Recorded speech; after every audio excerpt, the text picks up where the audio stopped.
When my hunger was appeased, I directed my steps towards the well-known path that conducted to the cottage.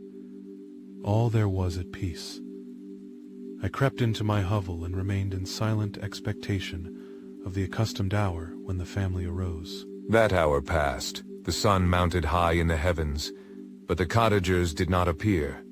I trembled violently, apprehending some dreadful misfortune. The inside of the cottage was dark, and I heard no motion. I cannot describe the agony of this suspense. Presently, 2 countrymen passed by, but pausing near the cottage, they entered into conversation, using violent gesticulations.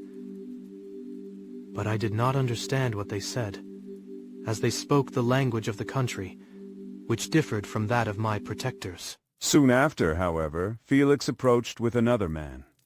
I was surprised, as I knew that he had not quitted the cottage that morning, and waited anxiously to discover from his discourse the meaning of these unusual appearances. "Do you consider," said his companion to him, "that you will be obliged to pay 3 months' rent and to lose the produce of your garden?" I do not wish to take any unfair advantage, and I beg therefore that you will take some days to consider of your determination.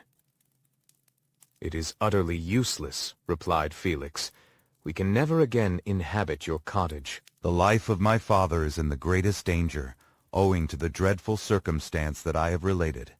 My wife and my sister will never recover from their horror. I entreat you not to reason with me any more.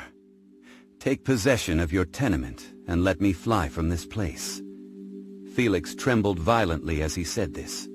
He and his companion entered the cottage, in which they remained for a few minutes, and then departed. I never saw any of the family of de Lacy more.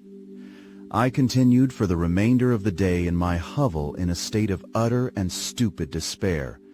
My protectors had departed, and had broken the only link that held me to the world. For the first time the feelings of revenge and hatred filled my bosom, and I did not strive to control them, but allowing myself to be borne away by the stream, I bent my mind towards injury and death. When I thought of my friends, of the mild voice of de Lacy, the gentle eyes of Agatha, and the exquisite beauty of the Arabian, these thoughts vanished, and a gush of tears somewhat soothed me. But again, when I reflected that they had spurned and deserted me, anger returned.